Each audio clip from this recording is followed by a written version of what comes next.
কথায় আছে না, মায়ে করে হাতের রান্নার তুলনা হয় না। তো মাও মানে তো একজন ব্যক্তি নয়, তার মানে সবার মায়ের হাতের রান্না সবার কাছে সুন্দর। সেরকম মোর মায়ের হাতের এই ছোলা রান্নার মতন স্বাদ আর অন্য ছোলাত পাওয়া যায়। শ্বশুর বাড়ির শাশুড় আবার অন্যরকম করে রান্ধে। মোর শাশুড়ির হাতের বুট রান্না আবার মোর শাশুড়ির বেটা খুবই পছন্দ করে। ওই যে মায়ের হাতের রান্নার স্বাদ অতুলনীয়। আজকে তুমি বুটগুলা রান্ধে ফেলো তো মা, তাহলে আম্মু জেঙ্কা করে বুট রান্ধি তো আমি উঙ্কা করে রান্ধছি আজকে। জেঙ্কে রান্ধিবিন রান্ধো, রান্ধে পারে খাও। ব্যাস শাশুড়ি পারমিশন দিয়ে দিছে। আগা রাত্রেই চুলা ভিজে থুইছিল, ফুলে একেবারে টপাস টপাস করছে। ভালো করে ধুয়ে বাসে বুঝে নেছো। এখন ধোয়া প্রায় শেষ, এখন একেবারে প্রেসার কুকারে একবারে ধুয়ে তুলে নেছো। এখন এর মধ্যে দিয়ে দিমু আস্ত রসুনের কোয়া, তারপরে এর মধ্যে এক গুড়া দুক পেঁয়াজ দিম। পেঁয়াজের দাম বেশি হলে মিষ্টি কুমড়ার ফাল ঢুকে দিবি, কিন্তু এখন এরা মোটামুটি দাম আছে, দিয়ে দিনু পেঁয়াজ। তারপরে দিনু আদা বাটা আর এই যে তেজপাতা গুদা গুদা করে দিয়ে দিছো। এনা যেন ঝাল ঝাল হয় এই জন্য কটা শুকনা মরিচ গোটাই দিয়ে। আম্মুর হাতে রান্দার মতন হবে না, কিন্তু চেষ্টা করছো উঙ্কাই যা। এখন আবার এর মধ্যে দিয়ে দিনু দারচিনি আর 2-3টা সাদা ফল। লবণ দিবাই তো এতক্ষণ ভরা ফুলিয়ে কিছু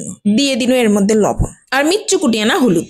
আমরি খুব বেশি হলুদ দেওয়ার দরকার নেই। আম্মু এই বুটটা এত সুন্দর করে রান্ধে যে গোস্ত ছাড়ে তুমি এই বুট দিয়ে দুথাল ভাত খাইনি। দিয়ে দিনু ধনা আর জিরা গুঁড়া, আর তারপরে সবশেষে দিয়ে দিনু তেল। গোস্ত রান্দার মতো করে রান্ধছো, মশলা গুঁড়া দুখানি দিনু, তো তেল তো মিচ্ছানা ভালোই দিবা হবে। তো তেল দিয়ে নাড়ে চাড়ে নিনু একেবারে গোস্ত মাখার মতন করে। হাতে মাকে দিলে আরো ভালো, মুই ছলনি দিয়ে মাখপা লাগে। এখন মোর মাখামাখি শেষ, এটা মুই নিয়ে যাই এখন চুলাত দিয়ে দিমু। দেখো এখনই দেখে লোভ লাগে যায়। লোভ সামলানা না পারলে 2-4টা তুলে মুখে দিবিন। তৌবা তৌবা আস্তাগফিরুল্লাহ। রোজা রমজান মাসে মুখে দিবা কমনি, অন্য সময়। তো মোর কেটলিতে গরম পানি করা ছিল, তো মুই আবার গরম পানি এর মধ্যে সরাসরি দিই। গরম পানি এর মধ্যে দিবা হবে, এর কোনো বাধ্যবাধকতা। তোমরা চাইলে ফ্রিজের পানিও নিয়ে আসি দেওয়া পারবে। তো এনা নাড়ে সাড়ে দিয়েই মুই ঢাকনাটা দিয়ে দিনু প্রেসার কুকার। বেশি নয়, এই 4-5টা ফোঁস করে শব্দ হলেই চুলার জাল অফ করে দিবা হবে। তো মুই 4-5টা সিটি দেওয়ার পরেই চুলার জালটা অফ করে দিছুনো, দিয়ে সাথে সাথে খুলুনি, কিছুক্ষণ দমে থুয়ে তারপরে খুলে নিছুনো। এইদিকে খোলার পর দেখোছো ঝোল ঝোল হয়ে আছে, এটা চিন্তার কিছু নাই, এখনই হয়নি রান্না। গোস্তর মতো স্বাদ করে যেহেতু খামো, সেহেতু গোস্তর মতন তো কষা নাই লাগবে। বুট কিন্তু দেখো কি সুন্দর হয়ে সিদ্ধ হয়ে গেছে, একদম ভুরভুরা। এখন মুই এটা ভালো করে কষে নিমো যতক্ষণ পর্যন্ত না একদম নরম হয়ে সুন্দর হয়ে তেল গড়া গড়া হয়ে আসছে। এইদিকে কষানাও হবে